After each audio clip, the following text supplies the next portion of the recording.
तो आज हम बात कर रहे हैं हृदया से। हृदया भारद्वाज, क्या नाम है तुम्हारा madam? I am Hridaya Bhardwaj. तुम कौन से स्कूल में जा रही हो पढ़ने?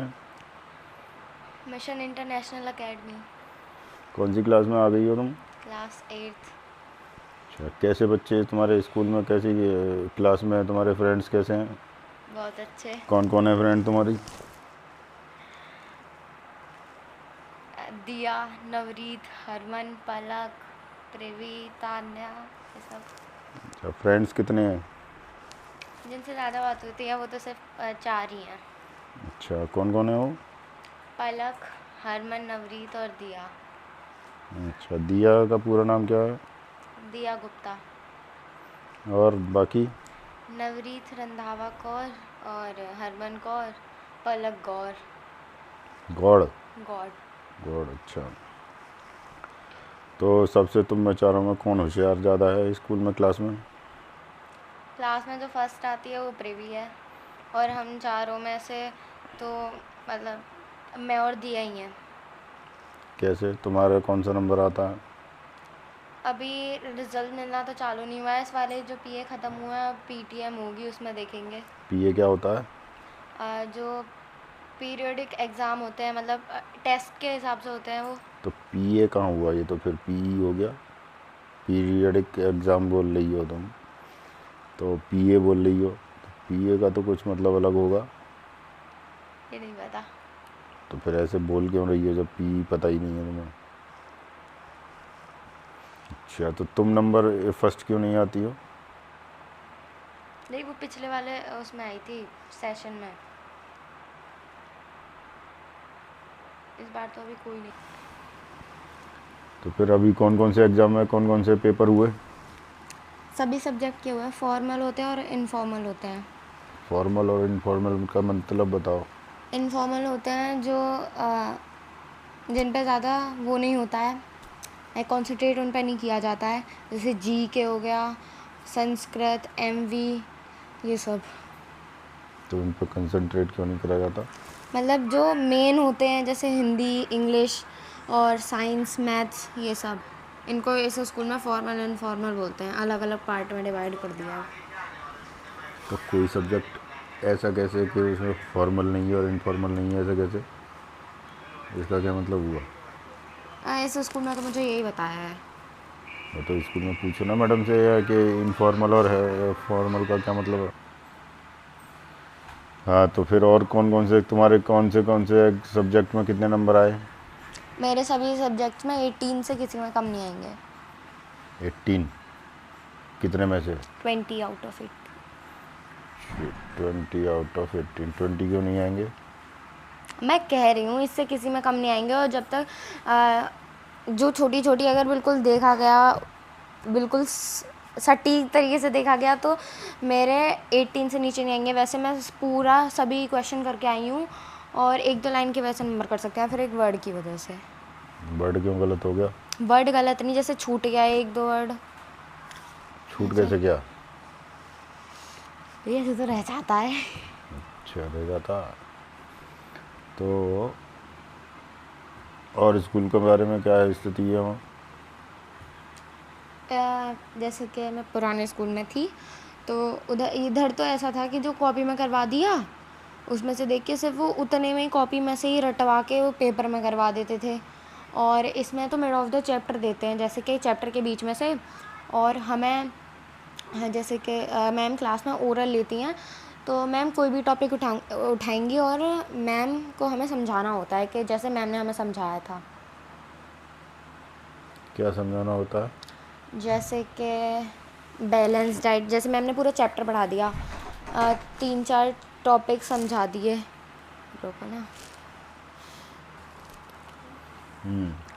तो जैसे कि टॉपिक समझा दिए, 1-2, फिर टाइम मिलता है, जैसे आज समझा दिया, फिर उसके बाद में होमवर्क मिलता है, इसे रिवाइज़ करके आना है। और फिर अगले दिन मैम किसी से भी उठा के पूछ लेती हैं, क्वेश्चन पुटअप करती हैं कि इसका मतलब नहीं, इसे मुझे समझाओ कि इसका क्या मतलब है। तो वैसे समझाना होता है। मतलब किस बारे में क्या समझाना है टॉपिक जैसे में? कि साइंस में बैलेंस डाइट पढ़ाया, तो बैलेंस डाइट का मतलब होता है कि एक ऐसी मील जिसमें राइट प्रोपोर्शन में सभी न्यूट्रिएंट्स हों, जैसे कार्बोहाइड्रेट, प्रोटीन, मिनरल्स, ये सब हों, उसे बैलेंस डाइट बोलते हैं उस मील को। तो ये समझाना होता है, मैम ने हमें पहले समझा दिया, फिर मैम को हमें समझाना होता है कि बच्चे पढ़ रहे हैं कि नहीं। फिर अपने आप से मैम क्वेश्चन बना कर देती हैं, जो बुक में दिए होते हैं पीछे उन्हें तो मतलब देती हैं, बट कम देती हैं, बच्चे को समझ में आ जाए इसलिए वो उसमें से देती हैं, बीच में से अपने आप बनाकर क्वेश्चन। अच्छा, तो कौन कौन से अभी सब्जेक्ट कौन कौन से हैं तुम्हारे पास स्कूल में? सब्जेक्ट है हिंदी, एसएसटी, कंप्यूटर, एमवी, और मैथ, इंग्लिश और एमबी का क्या मतलब है? मोरल वैल्यू, क्या होती है मोरल वैल्यू? मतलब सीख की स्टोरीज होती हैं उसमें। तो एक आध कोई स्टोरी ऐसी बताओ जिसमें मोरल वैल्यू पता चले।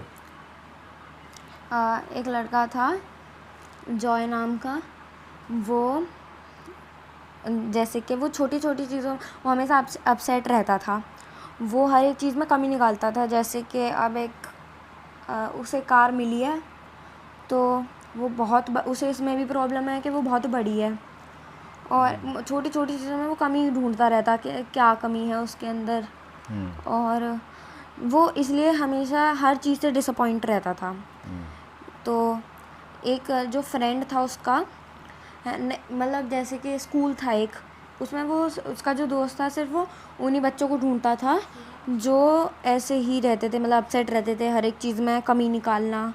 तो एक जैसे बादल होता है, उसमें इंक भरकर उसके सर पे पता नहीं एक सिस्टम लगाकर वो उसके बादल उसके सर पे कर देता था, और इंक उसमें ब्लैक इंक डालकर, और मतलब ब्लैक रेन डालता था उनके ऊपर। तो लाइक जो एक उसकी वो थी फ्रेंड ग्लेडी नाम की, वो उसने जो उसका ग्रम्पी दोस्त था उसने उसे भेजा ग्लेडी को कि मैं भी तुम्हारे ऊपर भी बारिश गिराऊंगा, उसके ऊपर भी। तो ग्लेडी उस बारिश के मज़े उठा रही थी, तो जब उसने देखा जॉय ने, तो वो ग्लेडी उस चीज़ को उसमें कमीना निकाल कर उसके साथ खेल रही थी, रेन के जैसे बारिश में बच्चे खेलते हैं। तो वो जो जॉय है उसे भी देख के लगा कि मैं भी ऐसा ही करता हूँ, तो वो भी करने लगा, मतलब मज़े करने लगा उसके साथ। तो उसका मोरल ऑफ द स्टोरी थी कि हमें हर एक छोटी छोटी चीज़ों में खुशी ढूंढनी होती है। अच्छा, और इसके अलावा कोई और मोरल वैल्यू कौन कौन सी चैप्टर पढ़े हैं उसमें तुमने? अभी तो 3 ही चैप्टर हुए हैं। पहले चैप्टर का क्या नाम था? पहले चैप्टर का नाम था पहले चैप्टर का क्या नाम था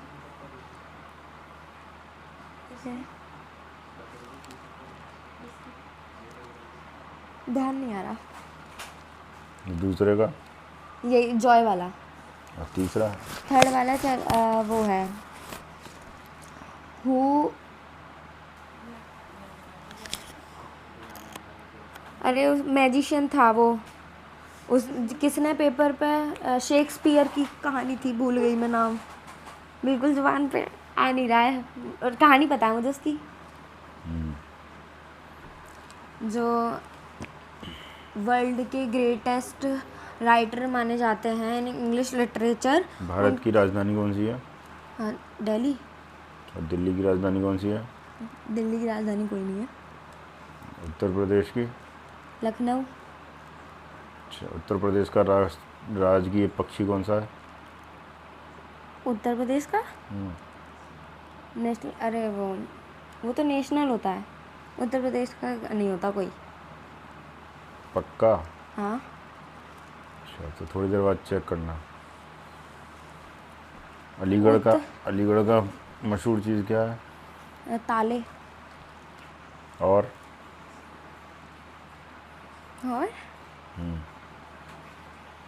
ताले ही सुना है मैंने तो। अलीगढ़ की सबसे फेमस कचौड़ी भी है। अलीगढ़ की फेमस। पता चल गया? अच्छा, मिजोरम की राजधानी कौन सी है? किसकी? मिजोरम की।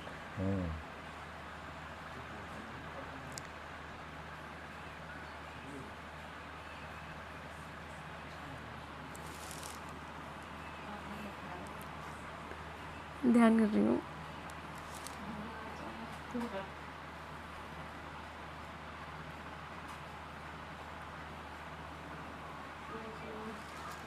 ध्यान नहीं आ रहा। चलो याद कर लेना। अच्छा, और दिल्ली कब गई हो तुम? अभी कुछ टाइम पहले ही गए थे। कहाँ? 2025 नहीं 26 में गए थे। दिल्ली हाँ कब? 1 तारीख को। नहीं 1 तारीख को तो वहाँ नहीं, इस 2026 में नहीं गए। कब गए? वहाँ पर गए थे शायद से 10 नहीं उनकी क्या नाम है उनका, गिरीश दाऊ जी के बड़े भैया की, उनमें गए थे एनिवर्सरी पर। वो बड़े भैया हैं छोटे भैया हैं? छोटे भैया हाँ।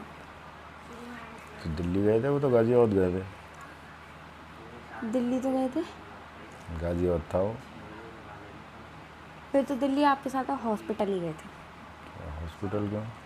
आप ही तो लेके गए थे वहाँ पे। चलो, और कोई टॉपिक बताओ तो फिर, किताब का क्या टॉपिक रहता है? कैसे अच्छा, रश्मि रथी जानती है? रश्मि रथी क्या है?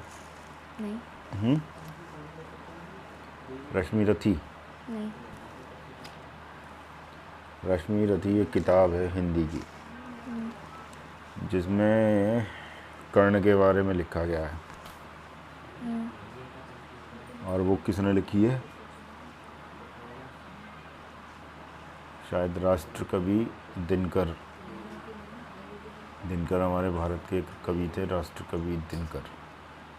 उनका नाम कुछ दूसरा था, लेकिन दिनकर अपनी जो कविता लिखते थे दिनकर के नाम से लिखते थे। हिंदी की किताब पढ़ना बहुत अच्छा है, अगर आगे फ्यूचर में कुछ करना है। हिंदी की वो किताब रखी है, वो कंपटीशन वाली, सारा हिंदी, इतिहास, भूगोल सब सीख जाओगी। जैसे अभी तुम्हें मिजोरम की राजधानी पता नहीं है।